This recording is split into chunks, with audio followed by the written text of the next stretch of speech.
സംഗമഗ്രാമ നാട്യരംഗമിതാ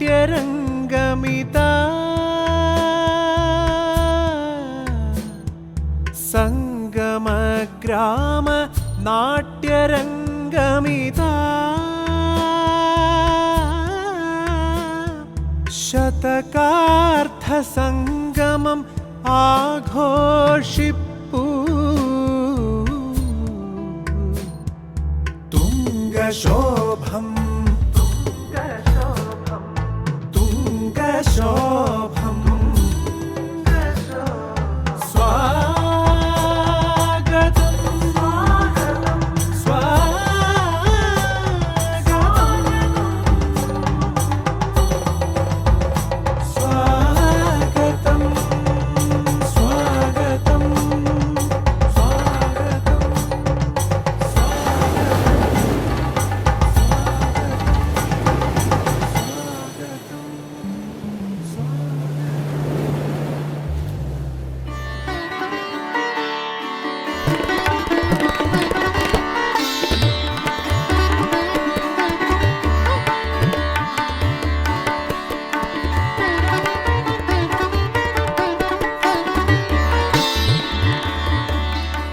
നമസ്കാരം.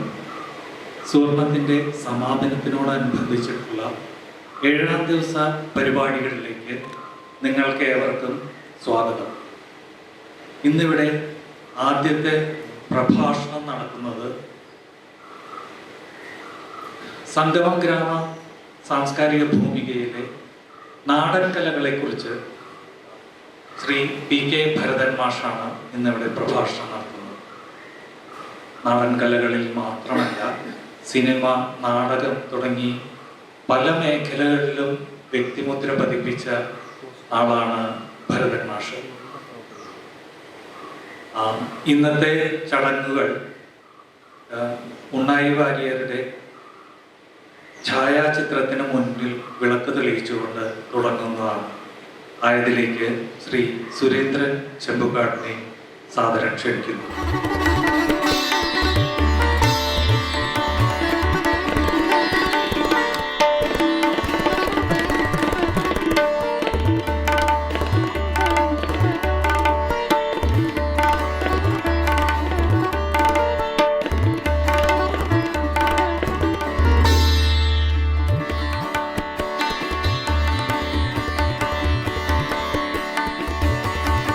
പ്രഭാഷണത്തിനായി ശ്രീ PK ഭരതൻ മാഷെ സാദരം ക്ഷണിക്കുന്നു.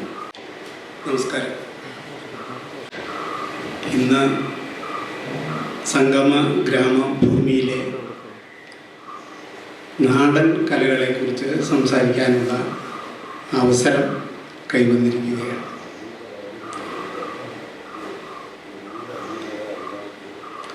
കഴിഞ്ഞ കുറച്ച് ദിവസം മുൻപ് ശ്രീ രമേശൻ നമ്പീശൻ, അതുപോലെ എൻ്റെ സുഹൃത്തായിട്ടുള്ള ശ്രീ കേശവൻ തുടങ്ങിയവർ വന്ന് ഇങ്ങനെ ഒരു ദൗത്യം നിർവഹിക്കണമെന്ന് പറഞ്ഞപ്പോൾ ഞാനത് സസന്തോഷം ഏറ്റെടുക്കുകയാണ്. സത്യത്തിൽ ഏറെ കാലമായിട്ട് ഈ നാടൻ കലകൾ നമ്മൾ ആസ്വദിക്കാറുണ്ട്, അതിൽ ഇടപെടാറുണ്ട്. പക്ഷെ അതിനെക്കുറിച്ച് ആഴത്തിലുള്ളൊരു പഠനം, അതിനെക്കുറിച്ചുള്ളൊരു ഗവേഷണം ഒന്നും നടത്തുകയുണ്ടായില്ല. ഈ വിഷയം എന്നെ ഏൽപ്പിച്ചപ്പോൾ തന്നെ എനിക്കൊരു അത്ഭുതം തോന്നി. ഞാൻ അത്രയും ഈ കാര്യത്തിൽ ഏറെക്കാലമായിട്ട് പ്രവർത്തിക്കാറുണ്ടായിരുന്നില്ല. കാണാറുണ്ട്, പോകാറുണ്ട്, ഇതുമായി ബന്ധപ്പെട്ട ആളുകളായിട്ട് സംസാരിക്കാറുണ്ട്. ഞാൻ ആദ്യമായിട്ട് കലകളെക്കുറിച്ച് ഉള്ള ഒരു അന്വേഷണം നടത്തിയത് 1983 വീണപൂവ് എന്ന് പറയുന്ന അമ്പിളിയുടെ ഒരു ചിത്രത്തിൽ സിനിമയിലെ 2 കലാരൂപങ്ങളാണ് അന്ന് അവതരിപ്പിച്ചത്. ഒന്ന് ഒരു പുള്ളുവൻ പാട്ടും മറ്റൊന്ന് ഒരു നന്ദുണിപ്പാട്ട്, തോറ്റം പാട്ട് എന്ന് പറയുന്ന ഒരു 2 കളങ്ങൾ ആണ് ആ സിനിമയിൽ കാണിച്ചത്. 2 പാട്ട് ചെയ്തിട്ടുണ്ട്. 2 പാട്ടുകളും, ഒന്ന് പാരമ്പര്യമായിട്ടുള്ള ഒരു പാട്ട് മാല വെപ്പാൻ പോരിക എൻ്റെ മാരഴകര് ഭർത്താവേ, എന്തെല്ലാം മാലകൾ നിങ്ങൾ കൊണ്ടുവന്നടോ, നിങ്ങൾ കൊണ്ടുവന്ന മാലകൾ നാലും എടുക്കണം എൻ്റെ ഭർത്താവേ. ഇങ്ങനെ ഈ രീതിയിലുള്ള ഒരു നന്ദുണിപ്പാട്ടിൻ്റെ ചിത്രീകരണം ഞാൻ സാക്ഷിയായിട്ടുണ്ട്. അത് സംവിധാനം ചെയ്തതും ഒക്കെ വിദ്യാധരൻ മാസ്റ്ററായിരുന്നു. പിന്നെ ഒന്നൊരു പുള്ളുവൻ പാട്ടാണ്. പുള്ളുവൻ പാട്ടും ഇതേപോലെ അത് പാരമ്പര്യമായിട്ടുള്ള പുള്ളുവൻ പാട്ടിനെ അതിൻ്റെ കൾച്ചർ ഉൾക്കൊണ്ടുകൊണ്ട് അതിൻ്റെ പദാവലികൾ, അതിൻ്റെ ശയ്യ ഗുണം ഇതൊക്കെ ഉൾക്കൊണ്ടുകൊണ്ട് അത് എഴുതിയത് മുല്ലനേഴി നീലകണ്ഠൻ നമ്പൂതിരിയാണ്. വാസ്തവത്തിൽ പുള്ളുവൻ പാട്ട്, ഒറിജിനൽ പുള്ളുവൻ പാട്ട് തോൽക്കുന്ന വിധത്തിലാണ് പാടി വരുന്ന രീതിയിൽ അത്രയും അതിനെ വളരെ മനോഹരമായിട്ട് മുല്ലമാഷ അത് എഴുതിയിട്ടുണ്ടായിരുന്നു. ഈ രണ്ട് കാര്യങ്ങളും അന്ന് ചിത്രീകരിക്കുകയും പടം കഴിഞ്ഞതിന് ശേഷം ഈ പടത്തിൻ്റെ പ്രാധാന്യത്തെക്കുറിച്ച് ഒരു ലേഖനം എഴുതി അത് നമ്മൾ മറ്റേ സെൻട്രൽ ഗവൺമെൻറ് സാംസ്കാരിക വകുപ്പിനും അതുപോലെ ഇന്ത്യൻ പനോരമയ്ക്കും വേണ്ടിയിട്ട് എഴുതാനായിട്ട് എന്നെ പ്രേരിപ്പിച്ചു. അപ്പോഴാണ് ഞാൻ ഈ നാടൻ കലകളുമായിട്ട് ബന്ധപ്പെട്ട രാഘവൻ പയ്യനാട്, അതുപോലെ MV വിഷ്ണു നമ്പൂതിരി, അതുപോലെ G ഭാർഗവൻ പിള്ള, അങ്ങനെയുള്ള ഈ രംഗത്ത് പ്രവർത്തിക്കുന്ന ഒരുപാട് പേരുടെ പുസ്തകങ്ങൾ വായിക്കുകയും അതുമായിട്ട് ബന്ധപ്പെട്ട് ഒരു ലേഖനം തയ്യാറാക്കുകയും ആ ലേഖനം ഇംഗ്ലീഷിലേക്ക് ട്രാൻസ്ലേറ്റ് ചെയ്ത് അയച്ചു കൊടുത്തതിൻ്റെ ഫലമായിട്ടാണ് ഒരുപക്ഷെ അതും ഒരു കാരണമായിരിക്കാം എന്ന് ഞാൻ വിശ്വസിക്കുന്നു, ഇന്ത്യൻ പനോരമയിലേക്ക് വീണപൂവ് സെലക്ട് ചെയ്യപ്പെട്ടു. അപ്പോൾ അങ്ങനെയുള്ളൊരു ബന്ധം മാത്രമാണ് എനിക്ക് അക്കാലത്ത് ഉണ്ടായിരുന്നത്. പിന്നെ എൻ്റെ ഏറ്റവും അടുത്ത സുഹൃത്തും എൻ്റെ ഗുരുനാഥൻ്റെ സ്ഥാനത്തുള്ള വിദ്യാധരൻ മാസ്റ്റർ ഈ പുള്ളുവൻ പാട്ടിനെക്കുറിച്ച് ഏഷ്യാഡ് എന്ന് പറയുന്ന 1982 മറ്റോ നടന്ന അക്കാലത്ത് പുള്ളുവൻ പാട്ടിനെക്കുറിച്ച് മാഷ് അതിൽ ഏഷ്യാഡിലേക്ക് ഒരു നാടൻ കല അവതരിപ്പിക്കാനായിട്ട് മാഷ് സെലക്ട് ചെയ്യുകയും പുള്ളുവന്മാരെ കുറിച്ചിട്ടുള്ള ഒരു അന്വേഷണം നടത്തുകയും ചെയ്തു. ഞങ്ങൾ അടുത്ത സുഹൃത്തുക്കളായതുകൊണ്ട് സ്വാഭാവികമായിട്ട് മാഷ് ചെയ്യുന്ന കാര്യങ്ങളും അതുമായി ബന്ധപ്പെട്ട് സ്വാഭാവികമായിട്ട് എനിക്കും അതിൽ ഒരു പരിചയം ഉണ്ടാകാൻ ഇടയായി. അങ്ങനെ പുള്ളുവന്മാർ തിരുവള്ളക്കാവ് എന്ന് പറയുന്ന സ്ഥലത്താണ് പ്രധാനമായിട്ട് ഉള്ളത്. അവരുടെ ജീവിത രീതി, അവരുടെ ആചാരങ്ങൾ, അവരുടെ കളം, സർപ്പപ്പാട്ട്, അതിൻ്റെ പ്രത്യേകതകളൊക്കെ ഉൾക്കൊണ്ടുകൊണ്ടതിന് ശേഷം മാഷ് കുറേ പാട്ടുകൾ അന്ന് ടേപ്പ് റെക്കോർഡേഴ്സ് ശേഖരിക്കുകയും അതിനെ പശ്ചാത്തലത്തിൽ അതൊക്കെ പിന്നീട് അവിടെ രാഘവൻ എന്ന് പറയുന്നൊരു പുള്ളുവനുണ്ടായിരുന്നു. അദ്ദേഹം അതുപോലെ 3-4 പേരുണ്ടായിരുന്നു. അവരൊക്കെ കൂടി ഇങ്ങനെ പാടിക്കുകയും റെക്കോർഡ് ചെയ്യുകയും ഒക്കെ ചെയ്യുന്ന കാര്യങ്ങളിൽ ഇടപെടുകയുണ്ടായി. അതിനു പുറമേ എന്നെ സംബന്ധിച്ചുള്ള ഒരു അനുഭവം, MA പരീക്ഷയ്ക്ക് ഫോക്ലോറിനെ കുറിച്ചിട്ടുള്ള ഒരു വിഭാഗമുള്ളത് കൊണ്ട് സ്വാഭാവികമായിട്ട് പരീക്ഷ എഴുതുന്നതിന് വേണ്ടിയുള്ളൊരു പഠനം നമ്മൾ സ്വാഭാവികമായിട്ട് നടത്തുമല്ലോ. അങ്ങനെയുള്ള പരിചയമല്ലാതെ കൂടുതലായിട്ട് എനിക്ക് ഇക്കാര്യത്തിൽ വലിയ പരിചയം ഉണ്ടായില്ല. പക്ഷേ ഞാൻ ഈ രമേശൻ നമ്പീശനും കേശവനും പറഞ്ഞതിന് ശേഷം ഞാൻ ഇരിഞ്ഞാലക്കുടയുടെ പരിസരത്തുള്ള നാടൻ കലകളുമായിട്ട് ബന്ധപ്പെടുന്ന വ്യക്തികളെ കാണാനും അവരുടെ പ്രവർത്തനങ്ങൾ എന്താണ് എന്ന് അന്വേഷിക്കാനുമുള്ള ഒരു പരിശ്രമം നടത്തുകയുണ്ടായി. അങ്ങനെ കുറേ വ്യക്തികളെ കണ്ടു. അങ്ങനെ കുറേ പേരെ കാണാനായിട്ട് എനിക്ക് അവസരമുണ്ടായി. അപ്പോൾ അവരെ സംബന്ധിച്ചിടത്തോളം ഒക്കെ പാരമ്പര്യമായിട്ട് പകർന്നു വരുന്ന വാമൊഴികൾ ആണ് ഇവർ ശീലിച്ചു പോരുന്നത് അധികവും. അവരുടെ വിശ്വാസങ്ങൾ അത് 3 തരത്തിലുണ്ട്. ഒന്ന് ആചാരം അനുഷ്ഠാനങ്ങളായിട്ടുള്ള ഒരു തലവും, രണ്ടാമത്തെ ഒരു തലം എന്ന് പറയുന്നത് അധികവും അതാണ് ഇവിടെയുള്ള നമ്മൾ കാണുന്ന ഈ നാടൻ കലകളുമായിട്ട് ബന്ധപ്പെട്ട് നിലനിന്നു പോരുന്നതിൽ അധികവും അത്തരത്തിലുള്ള ആചാരവും അനുഷ്ഠാനവും ഒക്കെയായി ബന്ധപ്പെട്ട് കുറേ കാര്യങ്ങൾ ചെയ്യുന്നുണ്ട്. ഇവരുടെ ഒരു പ്രത്യേകത എന്താണെന്ന് വെച്ചാൽ അവർക്ക് മുൻകാലങ്ങളിൽ നിന്ന് അവർ പഠിച്ച് പോന്ന കാര്യങ്ങളെ പുതിയ തലമുറ അത് അവരുടേതായിട്ടുള്ള ചില കാര്യങ്ങൾ അതിൽ കൂട്ടിച്ചേർത്തുകൊണ്ടാണ്.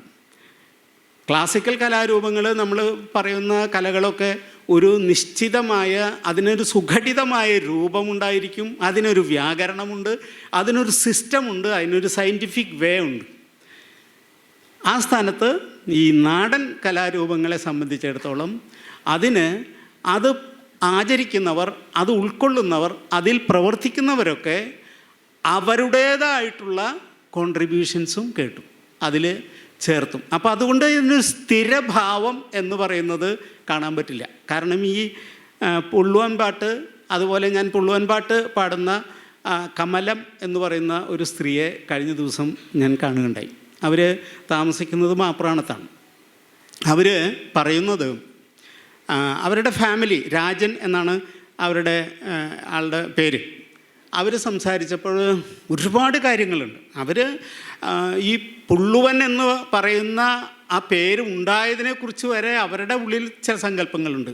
ദർഭപ്പുല്ല് എന്താ പറയുക, അതിനെ അനുഗ്രഹിച്ച് പുള്ളുവനാക്കിയതാണെന്നും ഒക്കെ പറഞ്ഞ് കുറേ കാര്യങ്ങളുണ്ട്. അത്തരം വിശ്വാസങ്ങളും അവരുടെ ഉള്ളിലുള്ള സങ്കല്പങ്ങളും ഒക്കെ ധാരാളമുണ്ട്. അതൊന്നും ഇവിടെ വിശദീകരിക്കേണ്ട കാര്യമില്ലല്ലോ. പക്ഷേ അവർ പറയുന്നത് ഈ പാട്ടിൻ്റെ പ്രത്യേകത അത് ഒരു കാലഘട്ടത്തിൽ അവർക്ക് വളരെ നിസ്സാരമായിട്ടുള്ള പൈസ, കുറച്ച് നെല്ല് അല്ലെങ്കിൽ ചില്ലറ പൈസ, ഒരു ഏറി വന്നാൽ ഒരു 5 രൂപയാണ് ഏറ്റവും വലിയ പ്രതിഫലം കിട്ടിയിരുന്നത്.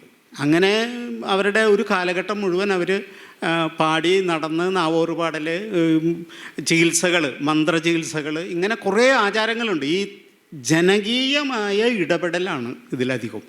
സാധാരണ പാവപ്പെട്ടവർ, അധ്വാനിക്കുന്നവർ, അവരെ സംബന്ധിച്ചിടത്തോളം പണിയെടുക്കുക, പാടത്ത് പറമ്പിലുമൊക്കെ അന്ത്യാകുന്നത് വരെ അധ്വാനിച്ച് കിട്ടുന്നതിന് ശേഷം വരുന്ന സമയത്തുണ്ടാകുന്ന ആവലാതികൾ, അവരുടെ സങ്കടങ്ങൾ, അത് ഒക്കെ പരിഹരിക്കുന്നതിന് അവരുടെ സാംസ്കാരിക ഭൂമികയിൽ നിന്ന് തന്നെ ഉടലെടുത്ത് വന്നിട്ടുള്ള ഈ കലാരൂപങ്ങളാണ് അതിന് സാന്ത്വന ചികിത്സയായിട്ടും മാറാറുള്ളത്.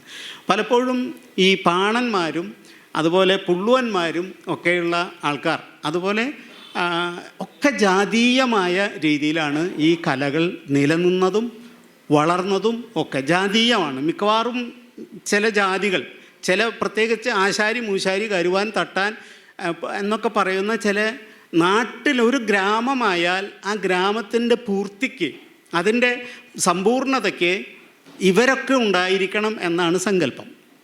അപ്പോൾ ഞാൻ ചോദിച്ചു, കഴിഞ്ഞ ദിവസം ഈ പാണ സമുദായത്തിൽപ്പെട്ട ഒരാളോട് ചോദിച്ചപ്പോൾ അദ്ദേഹം പറഞ്ഞു ഒരു ഗ്രാമത്തിൽ ഒരു പാണൻ്റെ കുടുംബം ഉണ്ടാകും, ഒരു ആശാരിയുടെ കുടുംബം ഉണ്ടാകും, ഒരു മൂശാരിയുടെ കുടുംബം ഉണ്ടാകും. അതൊക്കെ ആ ഗ്രാമത്തിൻ്റെ മറ്റു തരത്തിലുള്ള അതിൻ്റെ ജൈവികമായിട്ടുള്ള പുരോഗതിക്കും നിലനിൽപ്പിനും അതിൻ്റെ തൊഴിലിനും ഒക്കെ ആവശ്യമായിട്ടുള്ള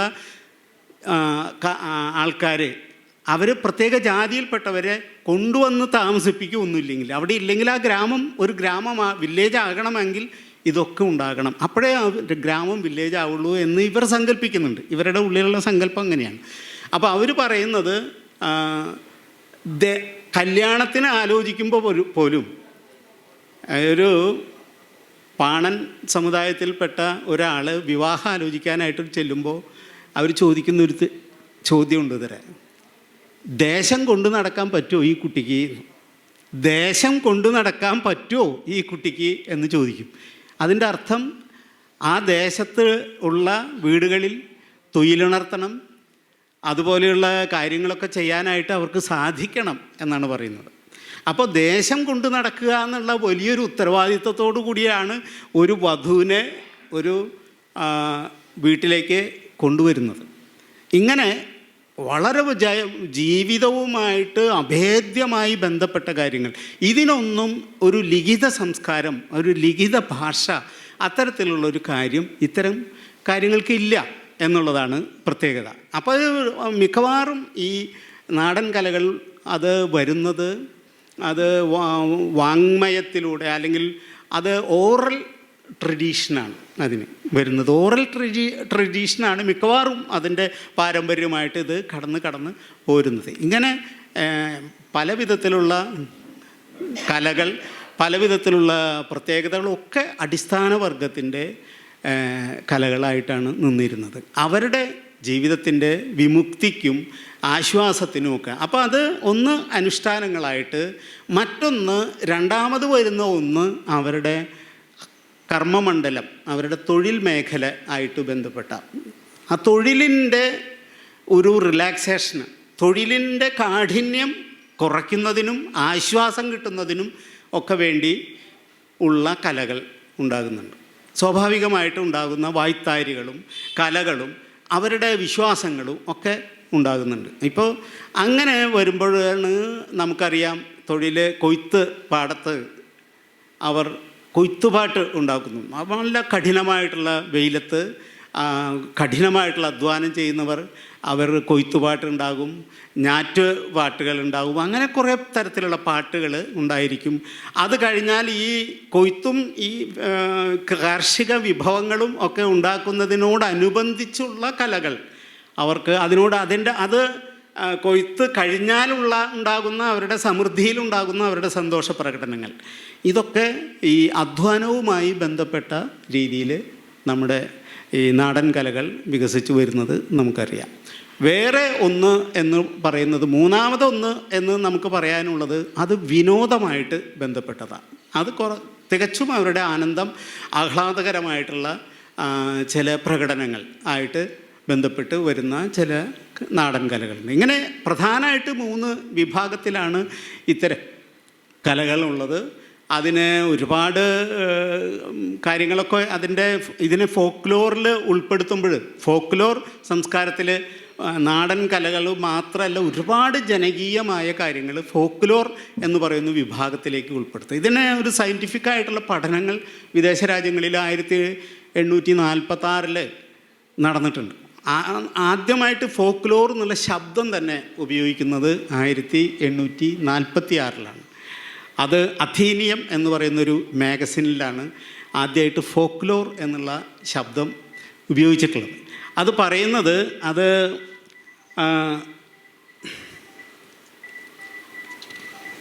1846 ആഗസ്റ്റ് 22 അഥീനിയം മാസികയുടെ 982 ലക്കത്തിൽ ആംബ്രോസ് മെർട്ടൺ എന്ന പേരിൽ വില്യം തോംസ് എന്ന് പറയുന്ന ആൾ ഒരു കത്ത് എഴുതുന്നതാണ്. ആ കത്തിലാണ് ഫോക്ക്ലോർ എന്ന പദം ആദ്യമായിട്ട് പ്രത്യക്ഷപ്പെടുന്നത് എന്ന് പറയുന്നു. പോപ്പുലർ ആൻറ്റിക്വിറ്റീസിൻ്റെ പുതിയൊരു പേരാണ് വിൽഹം ഗ്രീം, ജേക്കബ് ഗ്രീം എന്ന് പറയുന്ന 2 പേര് ഉപയോഗിച്ചിരുന്നതിൽ നിന്ന് ഈ പദം ഉണ്ടാകുന്നത്. ഫോക്ക്ലോറിൻ്റെ സവിശേഷതകൾ പറയുന്നത്, വാമൊഴി പാരമ്പര്യമുണ്ട്, അത് കണ്ടെത്തുന്നു, അത് ഓറൽ പാരമ്പര്യത്തിനെ പറ്റി പറഞ്ഞു. പിന്നെ അതിൻ്റെ ഒരു പ്രസാരണം, ട്രാൻസ്മിഷൻ, അതിൻ്റെ അതിജീവനം, സർവൈവൽ, അതിൻ്റെ കമ്മ്യൂണൽ ഫോക്ക് എന്ന് പറയുന്നൊരു സാമുദായികമായിട്ടുള്ള കാര്യങ്ങൾ, ഇതിനൊക്കെ അവർ വളരെ വിശദീകരിച്ച് ഫോക്ക്ലോറിനെ കുറിച്ചിട്ടുള്ള വളരെ വലിയ പഠനങ്ങൾ വിദേശ രാജ്യങ്ങളിൽ ഉണ്ട്. നിരക്ഷരൻ, അനഭ്യസ്തൻ, കർഷകൻ, ആദിവാസി, അപരിഷ്കൃതൻ, അധസ്ഥിത ജനം, ഇത്തരം ആൾക്കാരെ മുഴുവനും ബന്ധപ്പെടുത്തിയിട്ടാണ് ഈ കലാരൂപങ്ങൾ ഉണ്ടായതിനെക്കുറിച്ചുള്ള പഠനങ്ങൾ നടന്നിട്ടുള്ളത്. മനുഷ്യൻ്റെ ഏകാകിത എന്ന് പറയുന്നുള്ള ഒരു ലോൺലിനെസ്സിനെ മറികടക്കാനുള്ള ഒരു കൂട്ടായ്മയാണ് വാസ്തവത്തിൽ ഈ ഇത്തരത്തിലുള്ള കല രൂപപ്പെട്ടു വരുന്നതിന് അടിസ്ഥാനമായിട്ടുള്ളത്. അതിൽ അധികവും നമുക്ക് കാണാൻ പറ്റും, ഈ നാടൻ കലാരൂപങ്ങളുമായിട്ട് ബന്ധപ്പെട്ടതൊക്കെ ഗ്രൂപ്പുകളാണ്, അധികവും കൂട്ടായ്മകളുടെ കലകളാണ്. വ്യക്തിയധിഷ്ഠിതമായ രീതിയിൽ വളരെ കുറച്ച് കാര്യങ്ങൾ മാത്രമേ അതിൽ കാണാൻ പറ്റുള്ളൂ. ഒരു കൂട്ടമല്ലാത്ത രീതിയിൽ നാടൻ കലകളെ നമുക്ക് കാണാനായിട്ട് സാധിക്കില്ല. അതപ്പോൾ അതിൻ്റെ അർത്ഥം എന്താണെന്ന് വെച്ചാൽ, അതൊരു തരം ശാക്തീകരണമാണ്. അവരുടെ ദൗർബല്യത്തിൻ്റെ, അവരുടെ വീക്ക്നെസ്, അവർക്കുള്ള ചില പരിമിതികളെ മറികടക്കാനുള്ള ഒരു സംഘബോധം ഉണ്ടാക്കുന്നതാണ് ആ സംഘബോധത്തിലൂടെയാണ് ഇവർക്ക് നിലനിൽപ്പും ഇവർക്ക് അതിജീവനവും സാധിക്കാനായിട്ട് നടക്കുന്നത്. അവരുടെ കഷ്ടതകൾ, പരാധീനതകളെ ഒക്കെ അതിജീവിക്കാനായിട്ട് ഈ നാടൻ കലകൾ ഒരുപക്ഷെ അവർക്ക് ഊർജവും ശക്തിയും നൽകുന്നുണ്ട് എന്നുള്ളതാണ്. ഒരുപാട് നാടൻ കലകളെക്കുറിച്ചുള്ള പഠനങ്ങൾ ഞാൻ കുറച്ച് അധികം ഇതുമായി ബന്ധപ്പെട്ട് ഇതിൻ്റെ പ്രാഗ്മാറ്റിസം, അതിൻ്റെ സോഷ്യബിലിറ്റി, അതിൻ്റെ ഇത്തരം കാര്യങ്ങളെക്കുറിച്ചൊക്കെ ഞാൻ നോക്കി. അത് നോക്കുമ്പോഴാണ് നമ്മളതൊരു വെറുതെ നാടൻ കല എന്ന് പറഞ്ഞ് നമ്മൾ തള്ളിക്കളയാൻ പറ്റാത്ത രീതിയിൽ ഇവിടെയുള്ള, പക്ഷേ ഇതുമായി ബന്ധപ്പെട്ട പഠനങ്ങളൊക്കെ വളരെ കുറവേ നടത്തുന്നുള്ളൂ. ഈ അനുകരണാത്മകതയുണ്ട് ഇതിലൊക്കെ. മിമറ്റിസിസം എന്ന് പറയുന്നത് വളരെ പ്രധാനപ്പെട്ടതാണ്. പിന്നെ ഇതിൻ്റെ ഏറ്റവും പ്രധാനപ്പെട്ട വേറൊരു കാര്യം, ഈ ഫോക്ലോർ ലിറ്ററേച്ചർ ആയാലും അതാര് എങ്ങനെ ഉണ്ടായി എന്നുള്ളതിനെക്കുറിച്ച് അജ്ഞാത കർത്തൃകങ്ങളാണ്. ഇത് എവിടെ നിന്നുണ്ടായി, എങ്ങനെ ഉണ്ടായി എന്നുള്ളതിനെക്കുറിച്ചൊന്നും അതിന് നമുക്ക് ഒരു വ്യവസ്ഥ ഉണ്ടാകാനായിട്ട് സാധിക്കുന്നില്ല. ഇപ്പോൾ അമേരിക്കൻ നരവംശാസ്ത്രജ്ഞനായ വില്യം ആർ ഭാസ്കർ ഫോക്ലോറിൻ്റെ 4 ധർമ്മങ്ങളെ പറ്റി പറയുന്നുണ്ട്. അസ്വാസ്ഥ്യങ്ങളിൽ നിന്നുള്ള പലായനം ഒന്ന്. അത് നമ്മൾ ഇരിഞ്ഞാലക്കുടയിൽ മാത്രമല്ല, കേരളത്തിൽ മാത്രമല്ല, ലോകത്തിൻ്റെ എല്ലാ ഭാഗത്തും ഇത്തരത്തിലുള്ള കലാരൂപങ്ങൾ ഉണ്ടാകുന്നുണ്ട് എന്നുള്ളതാണ്.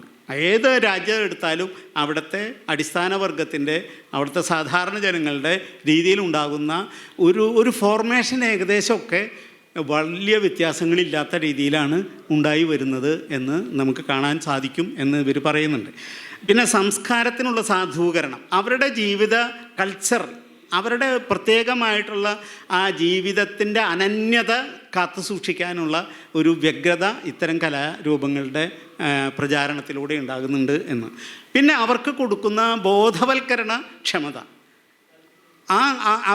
അവരുടെ എത്തിക്സ്, അവരുടെ നീതിബോധങ്ങൾ ഒക്കെ ഇത്തരം കലാരൂപങ്ങളിലൂടെയാണ് ഉണ്ടാകുന്നത്. ഇപ്പോൾ നമുക്ക് ചെമ്മീൻ സിനിമയിൽ ഉണ്ടാകുന്ന ഒരു വിശ്വാസം എന്താണ്? ചെമ്മീൻ സിനിമയുടെ അടിസ്ഥാനമായിട്ടുള്ള കാര്യം എന്താണ്? കടലിൽ പോകുന്ന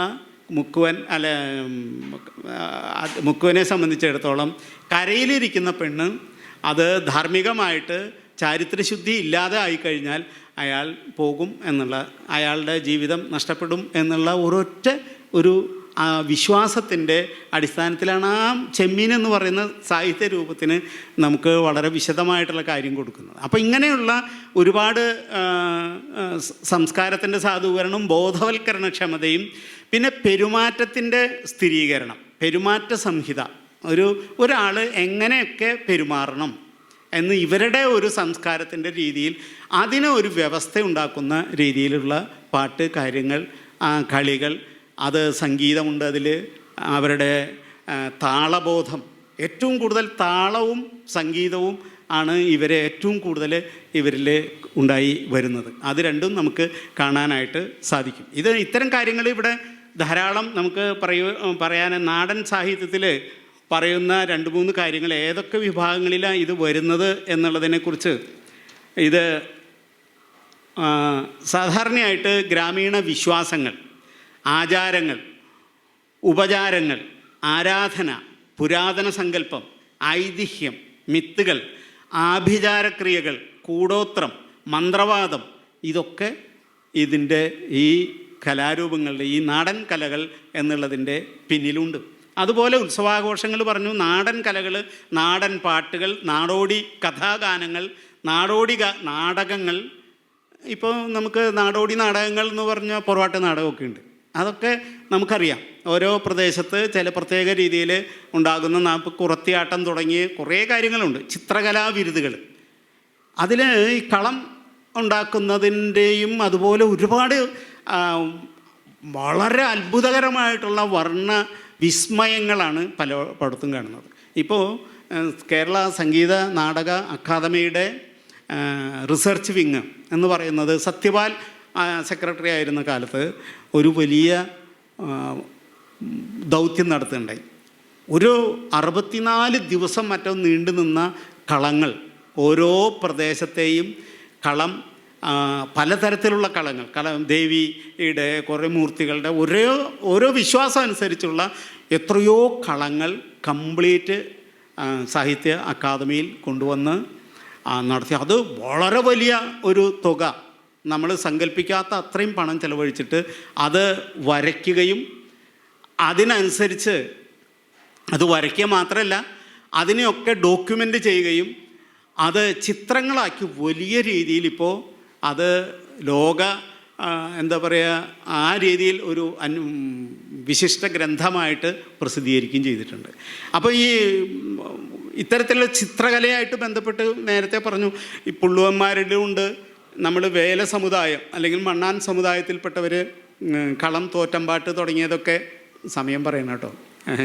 തോറ്റമ്പാട്ട് ഇത് കുറേ സംഭവങ്ങളുള്ളതുകൊണ്ട് ചുരുക്കി അവിടെ നിന്നൊന്നും പറയാമെന്ന് മാത്രം. തോറ്റമ്പാട്ട് തുടങ്ങിയതൊക്കെ ഉള്ളതിൽ കളം വരയ്ക്കുന്നതിൽ തന്നെ വിശ്വാസമായിട്ട് ബന്ധപ്പെട്ടിട്ടുണ്ട്. ഞാൻ ഈ പുള്ളുവന്മാരായിട്ടുള്ള ആൾക്കാരോട് ചോദിച്ചു, അവരുടെ സർപ്പപ്പാട്ടിൻ്റെ കളമുണ്ട്.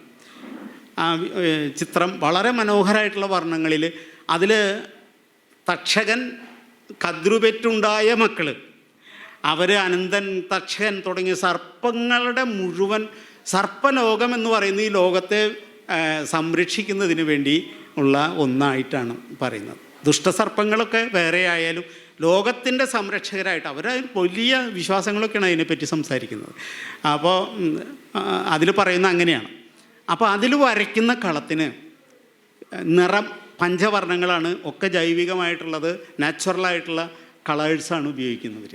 അതിൽ വെള്ളയ്ക്ക് അരിപ്പൊടി ഉപയോഗിക്കും, കറുപ്പിന് കരിപ്പൊടി, ഉമിക്കരി രണ്ടും ഉപയോഗിക്കാറുണ്ട്. പിന്നെ ചുവപ്പ് എന്നുള്ളതിന് മഞ്ഞൾപ്പൊടി, മഞ്ഞയ്ക്കും മഞ്ഞളും ചുണ്ണാമ്പും കൂടി ചേർക്കുമ്പോൾ ചുവന്ന പൊടി ഉണ്ടാകും. പച്ചയ്ക്ക് രണ്ട് കൂട്ടരും രണ്ട് തരത്തിലുള്ളതാണ് ഉപയോഗിക്കുക. പുള്ളുവന്മാരും അതുപോലെ കളമെഴുതുന്ന മണ്ണാന്മാരും എന്ന് പറയുന്ന ആ രണ്ട് സമുദായങ്ങളും രണ്ട് കാര്യങ്ങളാണ്. പ്രധാനപ്പെട്ട കാര്യം, പച്ചയ്ക്ക് മണ്ണാൻ സമുദായത്തിലുള്ളവർ വാഗപ്പൊടിയാണ് ഉപയോഗിക്കുക. ആ വാഗയുടെ പൊടി പുള്ളുവന്മാർ പറയുന്നത് അത് സർപ്പത്തിന് വിഷമാണ്. വാഗ സർപ്പം, ആ വാഗപ്പൊടി സർപ്പത്തിന് വിഷമായതുകൊണ്ട് അവിടെ അവർ മാവിലയും അതുപോലെയുള്ള വേറെ പച്ച ഇലകളുമാണ് ഉപയോഗിക്കുക. അപ്പോൾ പച്ച തന്നെ പലതരത്തിലാണ്, ഓരോ വിശ്വാസങ്ങൾ അതിൻ്റെ ഉള്ളിലുണ്ട്. അപ്പോൾ ഇങ്ങനെ പ്രത്യേകമായിട്ടുള്ള ഒരുപാട് കാര്യങ്ങൾ ഈ ചിത്രവുമായിട്ട് ബന്ധപ്പെട്ട് അതിൻ്റെ ഒരുപാട്. പിന്നെ അവരുടെ വേഷം, ഉടുത്തുകെട്ടുകൾ, അവർ ഉപയോഗിക്കുന്ന ഉടുത്തുകെട്ടുകൾ, അതിനൊക്കെ ഈ കാര്യങ്ങളൊക്കെ നമ്മുടെ ക്ലാസിക്കൽ കലകൾ ഇതൊക്കെ അഡോപ്റ്റ് ചെയ്തിട്ടുണ്ട്. ഇതിന്ന് ആവശ്യമായിട്ടുള്ള കാര്യങ്ങൾ ക്ലാസിക്കൽ കലാരൂപങ്ങളെ അഡോപ്റ്റ് ചെയ്തിട്ടുണ്ടല്ലോ. അതിൻ്റെ കിരീടം മുതൽ എല്ലാ വസ്ത്രങ്ങളും ഒക്കെ എല്ലാ കാര്യങ്ങളിലും ചില ഘടകങ്ങൾ സൂക്ഷിച്ച് എടുത്തിട്ടുണ്ട്. ക്ലാസിക്കൽ കലകൾ എന്ന് പറഞ്ഞാൽ ലിഖിത സംസ്കാരം ഉണ്ടാകുന്ന പോലെ, എഴുത്ത് ഉണ്ടാകുമ്പോൾ നമുക്ക് നമ്മുടെ സിസ്റ്റം മാറുന്നത് പോലെ ഇത് ജനകീയമായിട്ടുള്ളതിന് ഒരു വ്യവസ്ഥയില്ല. അത് ആര് വേണമെങ്കിലും ഉപയോഗിക്കുന്ന ആളുടെ യുക്തി, അയാളുടെ താല്പര്യങ്ങൾ, അതൊക്കെ അവരുടെ കലയിൽ ചേരും. അത് കാരണം കൊണ്ട് ഒരു സ്ഥലത്ത് പാടുന്ന മണ്ണാൻ പാട്ട് ആയിരിക്കില്ല വേറെ സ്ഥലത്ത് പാടുന്നത്. അവിടെ വ്യത്യാസം ഉണ്ടായിരിക്കും. അത് അവിടുത്തെ ആൾ അതിൽ കൂട്ടിച്ചേർക്കും. പക്ഷേ ക്ലാസിക്കൽ കലാരൂപങ്ങൾ നമുക്കറിയാം, ഇപ്പം മേളമായാലും ഏത് കലയെടുത്താലും അതിനൊരു സിസ്റ്റമുണ്ട്. അത് മാറുമ്പോൾ അതിൻ്റെ ഒരു പരിഷ്കരണമായിട്ട് അതിൻ്റെ വേറൊരു തരത്തിലേ നമുക്ക് കാണാൻ പറ്റുള്ളൂ. ഇവിടെ അത് തമ്മിലുള്ള വളരെ വ്യത്യാസം അതാണ്. അപ്പോൾ ഈ വർണ്ണങ്ങൾ, ഉടുത്തുകെട്ട് തൊട്ട് സകല കാര്യങ്ങളിലും ഇവരുടെ ഇതുണ്ട്. ഇവരുപയോഗിക്കുന്ന കാര്യങ്ങളൊക്കെ പ്രകൃതിയിലെ കാര്യങ്ങളാണ്. ഈ ഇപ്പം ഇവരുപയോഗിക്കുന്ന പാള, കവുങ്ങ്, തെങ്ങ്, അതുപോലെ വാഴ എന്നൊക്കെ പറയുന്ന സസ്യജാലങ്ങളായിട്ട് ഈ തെങ്ങിൻ്റെ എല്ലാ ഘടകങ്ങളും അവർ ഉപയോഗിക്കും. പാള തൊട്ട് കവുങ്ങിൻ്റെ പൂക്കുല തുടങ്ങിയ സാധനങ്ങളൊക്കെ ഇവരുടെ ആചാരങ്ങൾക്ക് ഉപയോഗിക്കുന്നുണ്ട്. അപ്പോൾ പ്രകൃതിയായിട്ട് വളരെ ഇണങ്ങിച്ചേർന്ന് പ്രകൃതിയിൽ നിന്ന് കിട്ടുന്ന സാധനങ്ങൾ ഉപയോഗിച്ചുകൊണ്ട് പ്രകൃതിയുമായിട്ട് വർണ്ണപ്പെട്ട് ഉള്ള കാര്യമാണ്. പക്ഷേ ഇപ്പോഴത്തെ കാലത്ത് ഒക്കെ മാറി. ഇപ്പൊക്കെ കെമിക്കൽസ് ചോദിച്ച വർണ്ണങ്ങൾ ഉപയോഗിക്കുന്നത്. പിന്നെ ചിരട്ട ഉപയോഗിച്ച് ചിരട്ടയിൽ ദ്വാരം ഉണ്ടാക്കിയിട്ട് പിന്നെ പാള, അതുപോലെ ചകിരി, ഇതൊക്കെ ഉപയോഗിച്ചിട്ടാണ് ഇവർ ഈ ചിത്രം വരയ്ക്കുന്ന സംഭവങ്ങൾ ഉണ്ടാക്കുന്നത്, ഈ വർണ്ണ വിസ്മയങ്ങൾ ഉണ്ടാക്കുന്നത്. അത് ഓരോ രൂപങ്ങൾ, ദൈവികമായിട്ടുള്ള രൂപങ്ങൾ, ഭഗവതിയുടെ രൂപങ്ങൾ ഒക്കെ ഉണ്ടാക്കുന്നുണ്ട്. സർപ്പത്തിൻ്റെ രൂപങ്ങൾ, ശാസ്താവ് എന്ന് പറയുന്ന ദൈവത്തിൻ്റെ രൂപങ്ങൾ ഒക്കെ പലതരത്തിലുള്ള സങ്കല്പങ്ങളാണ്. ഓരോ സ്ഥലത്തും ഇതിനെ ഉപയോഗിക്കുന്നുണ്ട് എന്നുള്ള ഈ വിശ്വാസം ഉപയോഗിച്ച് വലിയ കച്ചവടവും നടത്തുന്നുണ്ട്. വളരെ വലിയ കച്ചവടമാണ് ഇപ്പോൾ നടക്കുന്നത്. ഇപ്പോൾ നമുക്കറിയാം, കേരളത്തിൻ്റെ നമ്മുടെ ഈ തൊട്ടടുത്ത പ്രദേശത്ത് ഇത് വളരെ എത്ര ദിവസം, 60 ദിവസം 50 ദിവസമൊക്കെയാണ് അവർ ഉപയോഗിക്കുന്നത്. ഇത്തരം കാര്യങ്ങൾ ഉപയോഗിച്ച് വലിയ തോതിലാണ് അത് ബിസിനസ്സായിട്ട് ചെയ്യുന്നത്. ഇപ്പോൾ നേരത്തെ ഈ അവർ പറഞ്ഞ 5 രൂപ കിട്ടിയിരുന്നിടത്ത് ഇപ്പോൾ ഈ കമലാക്ഷി എന്ന് പറയുന്നത് ഈ മാപ്രാണത്ത് താമസിക്കുന്ന സ്ത്രീയാണ്. ഒരു 60 വയസ്സ് കഴിഞ്ഞിട്ടുണ്ടാവും ഇപ്പോൾ അവർ പറഞ്ഞു, ഇപ്പോൾ പണ്ട് ഈ പുള്ളോക്കുടം അവരുടെ കാലം കഴിഞ്ഞാൽ എടുത്തു വയ്ക്കാറാണ് പതിവ്. ഇപ്പോൾ ഒരൊറ്റ ദിവസം ഒഴിവില്ല എന്ന് പറയുന്നത്. കംപ്ലീറ്റ് ബുക്കിങ്ങാണ്. ബാംഗ്ലൂർ പോയിട്ട് വന്നിരിക്കപ്പോൾ പുള്ളോക്കുടവും വീണയും പോയിട്ട് ബാംഗ്ലൂർ പോയി ദുബായിലേക്ക് ബുക്ക് ചെയ്തിരിക്കുന്നു. ലോകം മുഴുവൻ ഇപ്പോൾ ആ സ്ത്രീ അവരെ വീട്ടിൽ ചെന്ന്, ഞാൻ സന്ധ്യയ്ക്കാണ് ചെല്ലുന്നത്, വീട്ടിലൊരു നാഗക്കളവും നാഗത്തിൻ്റെ പ്രതിഷ്ഠ ഒക്കെ വെച്ചിട്ട് ഗംഭീര ഇതും ഉണ്ട്. അപ്പോൾ മാല വെപ്പാൻ പോരിക എൻ്റെ മഴ ഭർത്താവ് എന്ന് പറഞ്ഞ മാതിരി ഇവരുടെ പാട്ടുണ്ട്. ഈ പുള്ളുവൻ പാട്ട് ഒക്കെ വെച്ചിട്ടുള്ള പരിപാടികൾ നടക്കുന്നുണ്ട് അവിടെ. അപ്പോൾ അവർ പറഞ്ഞു, ഇപ്പോൾ സാധാരണ നിലയ്ക്കൊരു വീട്ടിൽ ചെന്ന് അവരുടെ പുള്ളുവമ്പാട്ടിൽ അവരുടെ ഓരോ നാവൂറ് ഓരോരുത്തരുടെ ഓരോ ദോഷത്തിന് വേണ്ടി ഓരോരുത്തർക്ക് പാടുക. ഏറ്റവും ചുരുങ്ങിയത് ഒരാൾ 500 രൂപയെങ്കിലും കൊടുക്കും. ആ വീട്ടിൽ 4 ആൾ 5 ആളൊക്കെ ഉണ്ടെങ്കിൽ എത്ര ഉറുപ്പികയാണ് കിട്ടുന്നത്? പിന്നെ യാതൊരു വിഷമവും കൂടാണ്ട് 10-15,000 ഉറുപ്പിക കിട്ടാനായിട്ടൊരു വിഷമമില്ലാത്ത രീതിയിലാണ്. അപ്പോൾ ഒരു യാത്ര നടത്തിയാൽ വലിയൊരു പൈസ ഇപ്പോൾ കിട്ടുന്നുണ്ട് എന്ന് പറഞ്ഞു. അപ്പോൾ ഇത്തരം നന്ദുണിപ്പാട്ടായാലും തോറ്റംപാട്ടായാലും ഇതിനൊക്കെ വലിയ മാർക്കറ്റ് വന്ന ഒരു കാലഘട്ടത്തിലാണ് അവർ ജീവിക്കുന്നത്. അപ്പോൾ നമ്മൾ ആലോചിക്കണം, നാടൻ കലകൾ എന്ന് പറഞ്ഞ് പണ്ട് കാലത്ത് നാഴി നെല്ല് അല്ലെങ്കിൽ ഇടങ്ങഴി നെല്ല് ഒക്കെ കിട്ടിയിരുന്ന സ്ഥലത്താണ് അവരുടെ ഈ മാറ്റം വന്നിട്ടുള്ളത്. വളരെ വലിയ മാറ്റമാണ് സംഭവിച്ചിട്ടുള്ളത് എന്ന് പറയാം. ഇപ്പോൾ നമ്മുടെ ഇവിടെ ഉള്ള ഇരിഞ്ഞാലക്കുടയുടെ, ഞാൻ അതിൻ്റെ ജനറലായിട്ടുള്ള കാര്യങ്ങളിലേക്ക് അധികം പോകുന്നില്ല. ഇരിഞ്ഞാലക്കുടയിലുള്ള കുറച്ച് കാര്യങ്ങൾ മാത്രം, ഞാൻ ഇതിൻ്റെ പാട്ടുകളൊക്കെ ഉണ്ട്, കുറേ നല്ല രസമായിട്ടുള്ള പാട്ടുകളൊക്കെ കുറേ ഉണ്ട്. ഇരിഞ്ഞാലക്കുടയിലുള്ള കുറച്ച് കാര്യം മാത്രം ഞാൻ സൂചിപ്പിക്കാമെന്ന് വിചാരിച്ചു. ഇരിഞ്ഞാലക്കുടയിൽ കുറേ കലാകാരന്മാരുണ്ട്. ഇതായിട്ടിപ്പോൾ ഇന്നലെ ഇവിടെ നാടകം അവതരിപ്പിച്ച സജു ചന്ദ്രൻ ശരിക്കും ഫോക്ലോർ ഇതിൽ ഈ കളമ്പാട്ട്, അതിൻ്റെ മേളം, ഇത്തരം കാര്യങ്ങളിൽ ആണ് സജു ചന്ദ്രൻ്റെ മുഖ്യ വരുമാനം. സജു ചന്ദ്രൻ ജോലി രാജിവെച്ചിട്ട് ഇപ്പോൾ വാസ്തവത്തിൽ ഇത്തരം കാര്യങ്ങളിൽ ഫുള്ളായിട്ട് അതിൻ്റെ നേതൃത്വം കൊടുക്കുന്നൊരു വ്യക്തിയാണ്. ഇപ്പോൾ വലിയ ഇത്തരത്തിൽ ഒരുപാട് കാര്യങ്ങളൊക്കെ ആൾക്ക് ഉണ്ട്. അതുപോലെ സജു ചന്ദ്രൻ്റെ അച്ഛൻ, ചേട്ടൻ ബിജു ചന്ദ്രൻ ഒക്കെ അവിടെ ഒരു കൂട്ടായ്മയുണ്ടാവും. അവർ കളമ്പാട്ട്, തോറ്റംപാട്ട് തുടങ്ങിയ കാര്യങ്ങളൊക്കെ ചെയ്യുന്ന ഒരു ഗ്രൂപ്പ് അവിടെയുണ്ട്. അതൊന്നുകൂടാതെ അവിടെ തന്നെ വാസു എന്ന് പറയുന്ന ഒരാളുണ്ട്. അയാളാണ് ഈ ബ്രഹ്മവെള്ളാട്ട് തിറ എന്ന് പറയുന്ന സംഭവം ചെയ്യുന്നത്. ഇരിഞ്ഞാലക്കുട പരിസരത്ത് ചെയ്യുന്ന ഒരാൾ. അദ്ദേഹം ആദ്യം വളരെ എന്നും അദ്ദേഹത്തിന് ബുക്കിങ്ങും കാര്യങ്ങളൊക്കെ ഉണ്ട്. പിന്നെ ഒരു കലാരൂപം നടത്തുന്ന, ഐവർകളി നടത്തുന്ന ഒരാളുണ്ട്. ആശാരി വിഭാഗം എന്ന് പറഞ്ഞാൽ അത് കണക്കം എന്ന് പറഞ്ഞ വിഭാഗമുണ്ട്. അവരുടെ ഒരു സുകേഷ് എന്ന് പറയുന്ന ആളായിട്ട് ഞാൻ സംസാരിക്കുകയും, ആനുരുളി എന്ന് പറഞ്ഞ പ്രദേശത്താണ് അദ്ദേഹം ഉള്ളത്. പിന്നെ ഉദിമാനം അയ്യപ്പക്കുട്ടി എന്ന് പറയുന്ന ഒരാൾ ആനന്ദപുരത്ത് ഇത്തരം കാര്യങ്ങൾ നടത്തുന്ന ഒരു വലിയ കാളകളി തൊട്ട് സകല കാര്യങ്ങളും ഒക്കെ ചെയ്യുന്ന ഒരാളുണ്ട്. കളമെഴുത്തിന് കൊച്ചുനാരായണൻ എന്ന് പറയുന്ന ആൾ നടവരമ്പത്ത് വളരെ ഫേമസ് ആയിട്ടുള്ള ഒരു അദ്ദേഹമുണ്ട്. പിന്നെ ഇതുമായിട്ട് കല്ലംകുന്ന് കോപ്പറേറ്റീവ് സൊസൈറ്റിയുടെ ഭാഗത്ത് താമസിക്കുന്ന വ്യക്തിയാണ്. ഞാൻ ചെല്ലാന്നൊക്കെ പറഞ്ഞിരിക്കുക കുറച്ച് കാര്യങ്ങൾ ഡോക്യുമെൻ്റ് ചെയ്യാനായിട്ട്. ഞാൻ ഏതായാലും രമേശൻ ഇത് ഏൽപ്പിച്ചപ്പോൾ അത് ഏതായാലും നന്നായിട്ട് അതിനെക്കുറിച്ചൊരു പഠനം നടത്തി കളയാമെന്ന് വിചാരിച്ചിരിക്കും. ഇപ്പോൾ കുറേ കാര്യങ്ങൾ ഇപ്പോൾ എനിക്ക് അത്ഭുതമായി. അതിൻ്റെ ഉള്ളിലേക്ക് ഇറങ്ങി ചെന്നപ്പോഴാണ് ഒരുപാട് പുതിയ കാര്യങ്ങളെ എനിക്ക് കാണാനായിട്ട് പറ്റിയത്. ഇയാൾ വരിക്കശ്ശേരി അമ്പലം ഉണ്ടല്ലോ, അവിടെ പ്രധാനപ്പെട്ട അവിടുത്തെ ഈ പടന്ന സമുദായത്തിൽപ്പെട്ട ആൾക്കാർ നടത്തുന്ന ഐവറുകളിയുണ്ട്. അതൊരു പ്രത്യേക രീതിയിൽ നോക്കി അവിടുത്തെ വരിക്കശ്ശേരി അമ്പലത്തിലെ ഇതിനുണ്ടാവും. മറ്റേ വെട്ടൂന്നുത്താവ് അമ്പലത്തിൽ നമുക്ക് വളരെ ഫേമസ് ആയിട്ടുള്ള കാര്യങ്ങളാണ്. അവിടെ കാർത്തിക 18 കാവുകളിൽ ഈ തൃശ്ശൂർ ജില്ലയുടെ പരിസരത്തുള്ള 18 കാവുകളിൽ ഈ നാടൻ കലകൾ ഭരണി കാർത്തിക എന്നുള്ള 2 ദിവസത്തിൽ കാർത്തിക ദിവസം വളരെ ശക്തമായിട്ടുള്ള പ്രകടനങ്ങൾ. ഇപ്പോൾ അത് വളരെ വലിയ ആൾക്കൂട്ടാണ്. ഇപ്പോൾ ഇവിടെ കരുവന്നൂരൊക്കെ ചെന്ന് കഴിഞ്ഞാൽ ആ ദിവസം ഭയങ്കര രസമാണ് ഇത്. അതുപോലെ ഇവിടെ പൊന്നനം ഭഗവതി ക്ഷേത്രം, അവിടെ ഈ വരിക്കശ്ശേരി, ഇവിടെ ഈ അയ്യങ്കാവ് 2019 അവിടെ ഒരു വലിയ ഉദിമാനം അയ്യപ്പക്കുട്ടിയാണ് നടത്തിയതെന്ന് പറഞ്ഞു. ഒരു വലിയൊരു കളക്ഷൻ, ഒരുപാട് കുതിരക്കളി കാളക്കളിയുടെ ഒരു സമന്വയം ഗംഭീരമായിട്ട് അവിടെ ഒരു ആഘോഷമായിട്ട് നടത്തുന്നുണ്ടായി. എന്നാൽ അതിൻ്റെ വീഡിയോ ഒക്കെ എനിക്ക് കാണിച്ചു തന്നു ഈ ഉദിമാനം.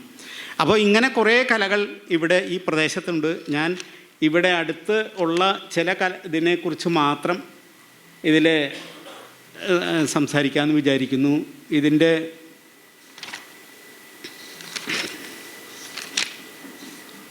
ഒന്ന് കാളകളിയാണ്. കാളകളി നമ്മളൊക്കെ കണ്ടിട്ടുണ്ടായിരിക്കും. എനിക്ക് എൻ്റെ നാട്, ഞാൻ പല്ലിശ്ശേരി ഭഗവതി ക്ഷേത്രത്തിൽ വളരെ പ്രധാനപ്പെട്ട ഒരു സംഭവമാണത്. ആറാട്ടുപുഴ, ആ പ്രദേശത്ത് ആറാട്ടുപുഴ സതീശൻ എന്ന് പറയുന്ന ഒരാളാണ് ഇപ്പോൾ ആ ഭാഗത്ത് ഈ നാടൻ ഗവേഷണങ്ങൾ സർക്കാരിൻ്റെ പല പരിപാടികളിലും, സർക്കാരിൻ്റെ മിക്കവാറും പരിപാടികളിലൊക്കെ ഈ സംഭവ നൃത്തം എന്ന് പറഞ്ഞ ഇതൊക്കെ ഉണ്ടല്ലോ, അതൊക്കെ ഉണ്ടാകാറുണ്ട്. സാധാരണ പ്രൊസഷൻസ്, ഇവരുടെ മെയിൻ പണിപ്പൊക്കെ അത്തരം കാര്യങ്ങളിൽ, എല്ലാ ആഘോഷങ്ങളിലും ഘോഷങ്ങളിലും ഒക്കെ ഇവർക്ക് റെപ്രസെൻറ്റേഷൻ വരുന്നുണ്ട് എന്നുള്ളതാണ്. ഇത് കാളകളിയുടെ ഒരു അടിസ്ഥാനമായിട്ടുള്ളത് ഇവർ പുലയ സമുദായത്തിൽപ്പെട്ട ആളുകളാണ് അതിന് നേതൃത്വം കൊടുക്കാറുള്ളത്. പുലം എന്ന് പറയുന്നത് മണ്ണ് എന്നാണ്. പുലയൻ എന്ന് പറഞ്ഞാൽ മണ്ണിൻ്റെ സംരക്ഷകനായിട്ടുള്ള ആൾ. കാളയും ഈ മണ്ണും തമ്മിലുള്ള ബന്ധം നമുക്കറിയാം. അന്നത്തെ കാലത്ത് കൃഷിയായിട്ട് ബന്ധപ്പെട്ട് കിടക്കുന്ന മകൈരം 10-നാണ് ഇത് ആദ്യത്തെ വിത്തിടുന്ന കുറേ കാര്യങ്ങളൊക്കെ ഉണ്ട്. അതൊക്കെ മാറി. ഇപ്പോൾ നമുക്ക് ഞാറ്റുവേലകളും അതുമായി ബന്ധപ്പെട്ട് ഒരുപാട് അറിവുകളുള്ളവരായിരുന്നു ഈ പുലയന്മാർ. കൃഷിയുമായിട്ട് ബന്ധപ്പെട്ട യഥാർത്ഥത്തിലുള്ള ഒരു കൃഷിശാസ്ത്രജ്ഞനേക്കാളും കൂടുതൽ അറിവ് ഇവർക്ക് പാരമ്പര്യമായിട്ട് കിട്ടുന്നതാണ്. ഇവർക്ക് ഈ അറിവ് എന്ന് പറഞ്ഞാൽ ഇവരുടെ അച്ഛൻ അല്ലെങ്കിൽ മുത്തച്ഛൻ ഇവരിൽ നിന്ന് കിട്ടുന്നതാണ്. അവരുടെ പ്രായോഗിക ജ്ഞാനത്തിൽ നിന്നുണ്ടാകുന്ന അറിവാണ്. നിലത്തിൻ്റെ ജന്മി ഇവർക്ക് ഒരു അധികാരം കൊടുക്കും. അന്ന് കാലത്ത് ഉണ്ടായിരുന്ന ഈ ജന്മിത്വ സമ്പ്രദായത്തിലും ഫ്യൂഡൽ വ്യവസ്ഥിതിയുടെ കാലഘട്ടങ്ങളിലാണ് ഇത് കൂടുതൽ വികസിക്കുന്നതും വലുതാകുന്നതും. അതിപ്പോൾ ക്ലാസിക്കൽ കലകളും അങ്ങനെ തന്നെയാണ്. ഈ ഫ്യൂഡൽ സംസ്കാരത്തിൻ്റെ കാലഘട്ടത്തിലാണ് അതിന് ഇപ്പോൾ കഥകളി ആയാലും ഒക്കെ നമുക്കറിയാം, അതിനെ സംരക്ഷിക്കാനും അതിനെ കൊണ്ടു നടക്കാനും ഒക്കെ ഉള്ള ഒരു സംസ്കാരം ഉണ്ടായിരുന്നു. അതിന് ഒരുപാട് ദോഷങ്ങളുണ്ടെങ്കിൽ വേറെ ചിലയിടത്ത് വേറെ തരം കാര്യങ്ങളുണ്ടായിരുന്നു. കാര്യങ്ങൾ അറിയാം. അപ്പോൾ ഈ ജന്മി ഇവർക്ക് ഒരു വടിയും കുടയും കൊടുക്കും. ഓലക്കുട എന്ന് പറഞ്ഞു. അതാണ് ഇവരുടെ മുദ്ര, അധികാര ചിഹ്നം. ഈ കാളകളിക്കാരുടെ ഈ പാലമരം കൊണ്ടുണ്ടാക്കുന്ന മരം കൊണ്ട് കാളയുടെ തലയുണ്ടാക്കി ഇവർ അതിനെ പൊതിയും. ഓരോ സ്ഥലത്തും ഓരോ രീതിയിലാണ്. ഇവിടെ നമ്മുടെ നാട്ടിലും ഇവിടെയും ഒക്കെ ഉണ്ടാക്കുന്നത് അവർ തുണി കൊണ്ട് പിന്നെ പൊതിഞ്ഞ് ഒക്കെയാണ്.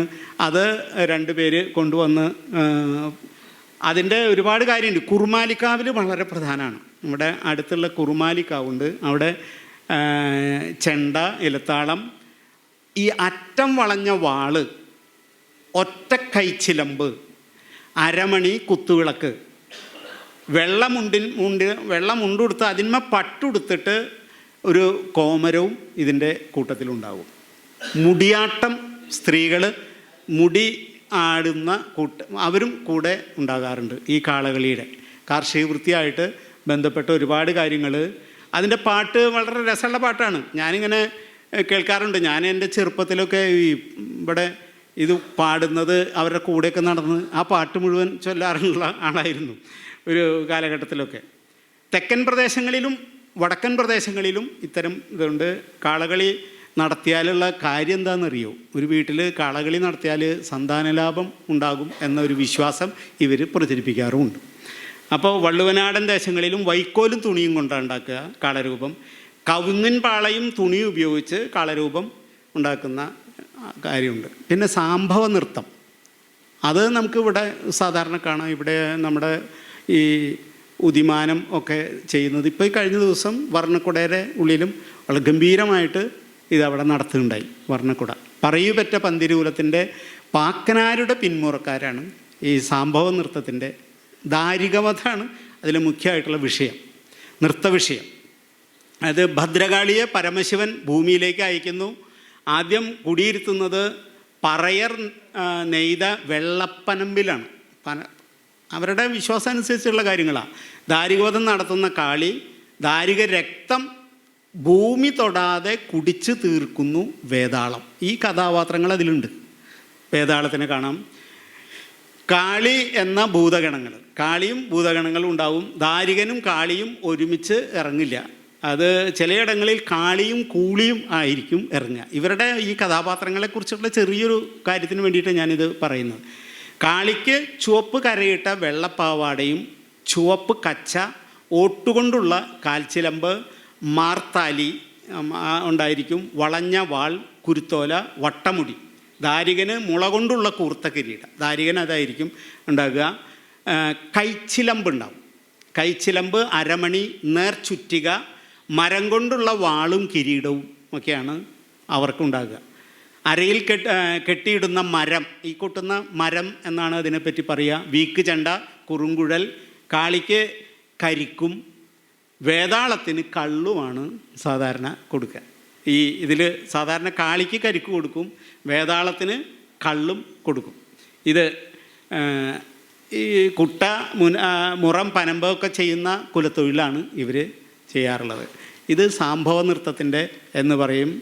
അത് അനുഷ്ഠാന കലാരൂപമാണ്. ഇത് കാളികെട്ട് എന്ന് പറയും, മുടിത്തെയ്യം എന്ന് പറയുന്നൊരു കാര്യം കൂടി ഇവർ ചെയ്യാറുണ്ട്. അത് കാളി പ്രീതിക്ക് നടത്തുന്ന ഒരു അനുഷ്ഠാനമാണ്. കരിങ്കാളി, ദാരികൻ, മോഹിനി വേഷം കെട്ടി ആടുന്ന ഇതാണ്. അങ്ങനെ ഒന്ന്. പിന്നെ ഐവർകളി. ഐവർകളി നടത്തുന്നത്, ഐവർകളിയിൽ കർണനെ പാണ്ഡവർ വധിച്ചതറിഞ്ഞ് സംഹാരരുദ്രയായി ഭദ്രകാളി ഭൂമിയിലെത്തി.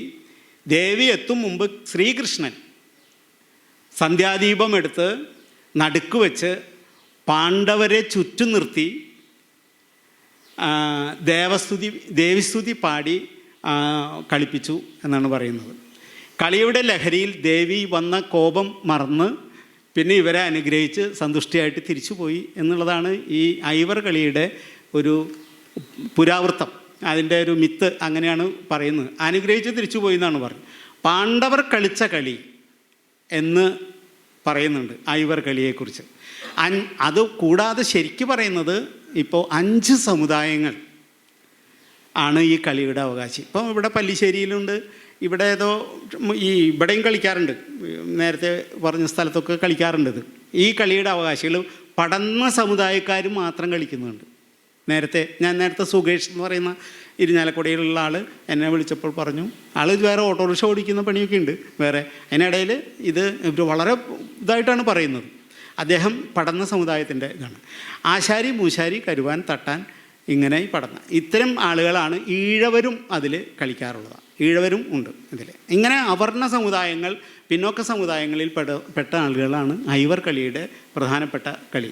ഈ കളിക്ക് പൂർണ്ണമായും പുരുഷന്മാർ മാത്രമേ ഇതിൽ കളിക്കുള്ളൂ.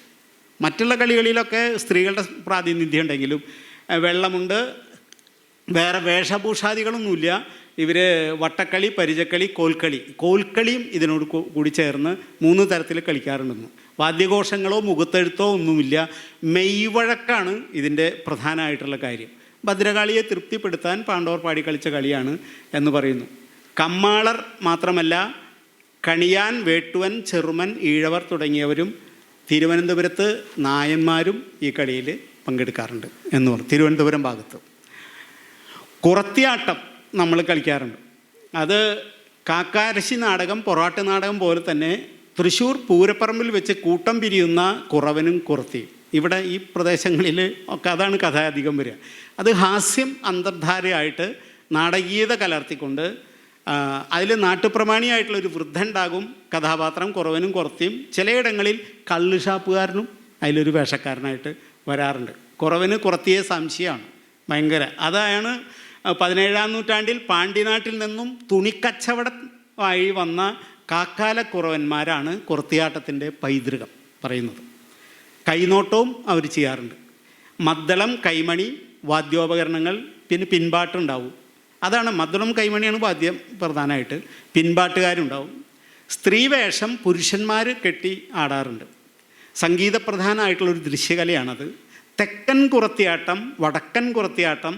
വടക്കൻ കുറത്തിയാട്ടം ഭാഷാ സംഗീത നാടക പ്രസ്ഥാനവുമായിട്ട് ബന്ധപ്പെട്ടതാണ്. നമ്മുടെ വലിയ ഒരു ഭാഷാ സംഗീത നാടക പ്രസ്ഥാനത്തിനോട് ബന്ധപ്പെട്ട് കുറത്തി, കുറവൻ, നാട്ടുപ്രമാണി, കള്ളിഷാപ്പുകാരൻ. നേരത്തെ ഓണക്കളി ഉണ്ടാവാറുണ്ട്. കുറേ കൂടി സംഘം മാവേലിയുടെ നാടുവാണെന്ന കാലത്ത് ഉദാത്തമായിട്ടുള്ള സാമൂഹ്യ സങ്കല്പങ്ങളെ വെച്ച് കേരളത്തിൻ്റെ വസന്തകാലം വിളവെടുപ്പ് കാലമാണത്. അത് നേരത്തെ വിളവെടുപ്പ് കഴിഞ്ഞാൽ, നേരത്തെ ഞാൻ സൂചിപ്പിച്ചല്ലോ, വിളവെടുപ്പ് കഴിഞ്ഞാൽ ആ ജോലി ഒക്കെ കഴിഞ്ഞതിന് ശേഷം വീടിൻ്റെ ഉള്ളവരാണും പെണ്ണും കൂടി കലർന്നുകൊണ്ട് കഴിക്കുന്ന വട്ടക്കളി, തിരുവാതിരക്കളി വേറെയാണ്. അത് വ്യത്യാസമുണ്ട്.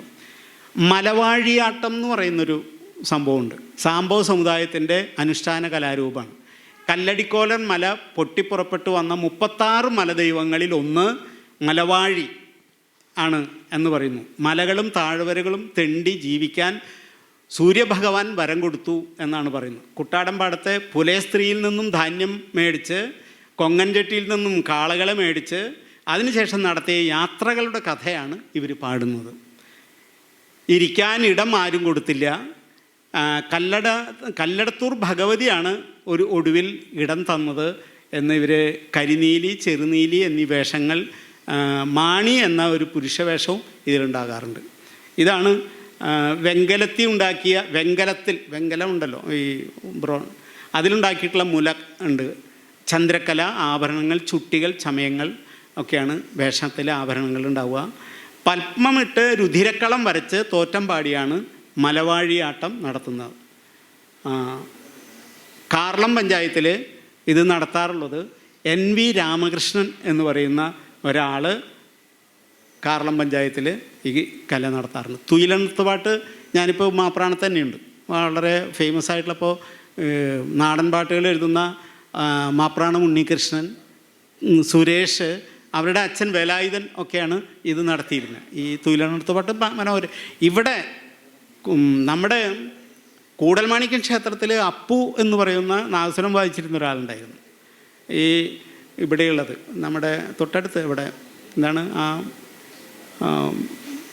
കനാൽ ബേസിൻ്റെ ഭാഗത്ത് ചെട്ടിപ്പറമ്പിൽ താമസിച്ചിരുന്ന അപ്പു എന്ന് പറയുന്നതാണ്. അദ്ദേഹം അതിമനോഹരമായിട്ട് ഈ തുയിലെഴുത്തുപാട്ട്, അപ്പുവിൻ്റെ പാട്ട് കേട്ടാൽ നമ്മൾ പറയുന്നു, അത് കേട്ട ആൾ വീണ്ടും വീണ്ടും അത്ര മനോഹരമായിരുന്നു.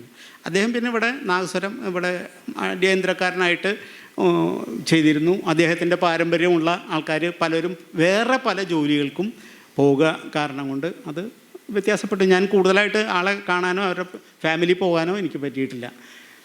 ഉറക്കമുണർത്തു പാട്ടാണിത്. പരമശിവൻ ദീർഘനിദ്രയിലാണ്ടു, സംഹാര കർമ്മങ്ങൾ നിലച്ചു, അസുരഗണം ശല്യമായി, അതൊക്കെയാണ് തിരുവരങ്കത്ത് പാണനാർ പാടി ഉണർത്തുന്ന രീതിയിലാണ് പറയുന്നത്. കർക്കിടകത്തിൽ ചേട്ടാ ഭഗവതിയെ പുറത്താക്കുകയും ശ്രീ ഭഗവതിയെ അകത്തേക്ക് കൂട്ടുകയും ചെയ്യുന്നു. ശിവപുരാണം, ശ്രീരാമകഥ, ശ്രീകൃഷ്ണ ലീലകൾ, ഭഗവത് സ്തുതികളൊക്കെ ഇവർ പാടാറുണ്ട്. ഉടുക്ക്, ഒപ്പം കുഴിത്താളം, ഇലത്താളം, അകമ്പടി ആയിട്ട് കല്യാണം ആലോചനകൾ ചോദിക്കും. അത് നേരത്തെ ഞാൻ സൂചിപ്പിച്ചു. അത് ഇനി നന്ദുണിപ്പാട്ടിനെ പറ്റി പറഞ്ഞു. അവർണരുടെ അതിദേവതയായി ഭദ്രകാളിയാണെന്ന് പറയാം. കണ്ണകി, കോവിലൻ കഥ ഇതിനോട് ചേർത്ത് പറയാറുണ്ട്. ഭൂമിയിലേക്ക് അയച്ച ദേവിയെ തെക്കൻ കൊല്ലത്ത് രാജാവ് എടുത്തു വളർത്തി എന്നൊക്കെയാണ് പറയുന്നത്. അതിൻ്റെ ഐതിഹ്യങ്ങളാണ്. നേരത്തെ ഞാൻ മാലവെപ്പാൻ പോരുക എൻ്റെ മാരഴകര് ഭർത്താവേ എന്ന് പറഞ്ഞ പാട്ടുപാടി ഞാൻ കൂടുതൽ പറയുന്നില്ല. കളമെഴുത്തിനെ പറ്റി ഞാൻ പറഞ്ഞിവിടെ. അതിൻ്റെ ചിത്രങ്ങളെക്കുറിച്ചും ഉടുക്കുപാട്ട്, ശാസ്താംപാട്ട് എന്ന് പറയുന്ന കലാരൂപം, അത് ഗ്രാമീണരുടെ കർഷക ദേവതയെ പ്രീതിപ്പെടുത്താനായിട്ട്, ശാസ്താവിനെ പ്രീതിപ്പെടുത്താനുള്ള പാട്ട്. അയ്യൻ നായാട്ട് ദേവത ശാസ്താവ് തന്നെയാണെന്നാണ് പറയുന്നത്. അയ്യപ്പസ്തുതി, അങ്ങനെയാണ് ശാസ്താംപാട്ട്. അതിൻ്റെ കലാകാരന്മാർ ഒരുപാട് നമ്മുടെ നാട്ടിലും ഇവിടെയൊക്കെ ഉണ്ട് എന്നെനിക്കറിയാം. അപ്പോൾ പിന്നെ പുള്ളുവമ്പാട്ട് നേരത്തെ പറഞ്ഞു. നാഗാരാധനയുടെ പാരമ്പര്യം, കളം വരച്ച സർപ്പപ്പാട്ട് നേരത്തെ ഞാൻ സൂചിപ്പിച്ചു, അതുകൊണ്ട് അത് പറഞ്ഞു. പിന്നെ ചാവുപാട്ടുണ്ട്. അങ്ങനെ ചാക്കാലിയൊക്കെ പാടുന്ന കാര്യങ്ങൾ, അതിന് സ്ഥിരം പ്രൊഫഷണൽ സംഘങ്ങൾ തന്നെയുണ്ട്. കടമ്മനിട്ട രാമകൃഷ്ണൻ്റെ കവിത തന്നെ വളരെ ഫേമസ് ആയിട്ട് ഉള്ളതുണ്ട്. ഞാറ്റുപാട്ടുകളും അത്തരം കാര്യങ്ങളൊക്കെ ധാരാളമുണ്ട്. ഞാൻ കൂടുതൽ സമയം അതിക്രമിച്ചു എന്നെനിക്ക് മനസ്സിലായി. ഇതിൽ കന്നി മാസത്തിലെ ആയില്യം നാളിലെ പന്നകറാണിയാം കദ്രൂപെറ്റുണ്ടായ ശ്രേഷ്ഠനാനന്ദനും വാസുകി തക്ഷകൻ കാർക്കോടകൻ തൊട്ടുള്ളായിരം നാഗങ്ങൾ. ഇതാണ് മുല്ലനഴി എഴുതിയ പുള്ളുവമ്പാട്ട്. അത് വളരെ മനോഹരമായിട്ട് അതിലെ വരികളൊക്കെ അഷ്ടനാഗക്കളമെത്തി നിന്നാടുവാൻ ഇഷ്ടമായുള്ളോരീ വീണ പാടുന്നുണ്ട്. താപസഭാവം വേട്ടാട് നാഗങ്ങളെ ചിത്തിരക്കാൽ നാട്ടി ചേലുള്ള പന്തലിൽ ചെത്തിയും ചെമ്പകം പിച്ചകം താമര ആലില വെറ്റില പൂക്കുല മാവില മേലാപ്പിന്നാകെ അഴകു ചാർത്തുന്നു മണിചിത്രക്കൂടത്തിൽ വിളയാടിയാടിവാ മാണിക്യക്കല്ലിൻ്റെ ദീപം തെളിച്ചുവാ നൂറും പാലമൃതുണ്ണാൻ നാഗങ്ങളെ വരിക നൂറു ദോഷങ്ങളകലാൻ തെളിയുക. ഈ പാട്ട് കേട്ട് ശരിക്കുള്ള നാഗം പാട്ടിന് പകരമായിട്ട് മുല്ലനഴി എഴുതിയ നാഗപ്പാട്ട് ഒരുപക്ഷെ ലോകം മുഴുവൻ പ്രചരിച്ചിട്ടുള്ളതാണ് എന്ന് മാത്രം പറഞ്ഞുകൊണ്ട് തൽക്കാലം നിർത്തുന്നു. നമസ്കാരം. ഒരു ദേശത്തിൻ്റെ സംസ്കൃതിയുടെ ഭാഗം തന്നെയാണ് നാടൻകലകൾ. ദേശീയ കലകൾ പ്രത്യേകിച്ച് അതിൻ്റെ വ്യാകരണം, ഫോം വ്യാകരണ സംബന്ധമായി നിൽക്കാതെ ഫോം ആദ്യം തന്നെ നമുക്ക് കാണാനും ആസ്വദിക്കാനും അനുവാചകർക്ക് നേരിൽ തന്നെ ഹൃദയത്തെ സ്പർശിക്കുന്നു. ഒരു വലിയൊരു പാരമ്പര്യം, നാടൻ കലകൾ പാരമ്പര്യം ഇവിടുത്തെ മറ്റു രംഗകലകൾ പോലെ തന്നെ ഇരിങ്ങാലക്കുടയ്ക്കും ഈ സംഗമ ഗ്രാമത്തിനുമുണ്ട് എന്നുള്ളത് ഭരതൻ മാഷെ ഒരു വലിയൊരു സ്റ്റഡി ക്ലാസ് പോലെ അല്ലെങ്കിൽ ഒരു പഠനം നടത്തിയിട്ടുണ്ട്. അനുബന്ധമായി കൂട്ടിച്ചേർക്കാനുള്ളത് ഈ ഒരു പഠനം ഇല്ലെങ്കിൽ ഈ ഒരു പുസ്തകമായോ ലേഖനമായോ ഭാവിയിൽ ഞങ്ങൾ പ്രതീക്ഷിക്കുന്നു. എന്തായാലും ഞങ്ങളുടെ ക്ഷണം സ്വീകരിച്ചെത്തിയ അദ്ദേഹത്തിനെ ആദരിക്കാനായിട്ട് ജോയിൻറ്റ് സെക്രട്ടറി പ്രദീപ് നമ്പീശിനെ സാദരം ക്ഷണിക്കുന്നു.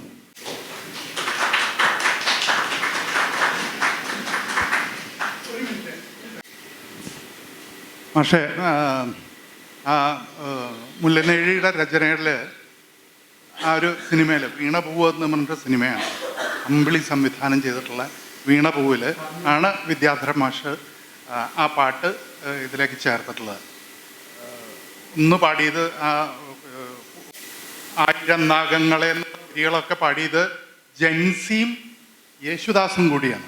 യേശുദാസിൻ്റെ ശബ്ദത്തിൽ ഒരു പുള്ളുവൻ്റെ ശബ്ദം ഉണ്ടായിരുന്നു എന്ന് ഒരു പക്ഷേ അതിനു മുമ്പും അതിന് ശേഷവും ഒരു പക്ഷേ ആരും കേട്ടിട്ടുണ്ടാവില്ല. അതൊന്ന്. രണ്ട്, മാഷ് വേറൊരു പാട്ടിൻ്റെ കാര്യം കൂടെ പറഞ്ഞു, മാല വെപ്പാൻ വന്നിഹ എൻ്റെ, അതും അതേ സിനിമയിൽ ചേർത്തിട്ടുണ്ട്. സിയോ ആൻഡോ ആണ് അത് പാടിയത്. അപ്പോൾ എന്ന് പറഞ്ഞു കഴിഞ്ഞാൽ വിദ്യാധരൻ മാഷ് ഈ ആ ഒരു പ്രദേശത്തിൻ്റെ ഒരു ഗുണമാവാം. തീർച്ചയായിട്ടും ഈ നാടൻ കലകളെ പ്രോത്സാഹിപ്പിക്കുന്നതിൽ ഒരു 1980 മുതൽ വളരെ പ്രശസ്തമായിട്ടുള്ള മാധ്യമമായിട്ടുള്ള സിനിമയെ ഉപയോഗിക്കാൻ കിട്ടിയ ഒരു അവസരം വളരെ പെർഫെക്റ്റായിട്ട് ഉപയോഗിച്ചു എന്നുള്ളതാണ് സത്യം പറഞ്ഞു കഴിഞ്ഞാൽ ഒരു പക്ഷേ നമുക്കൊക്കെ അഭിമാനിക്കാൻ കഴിയുന്നത്. എന്തായാലും ആ പാട്ട് വളരെ സുന്ദരമായിട്ട് അവതരിപ്പിച്ചാലും മാഷെ വളരെ വളരെ നന്ദി.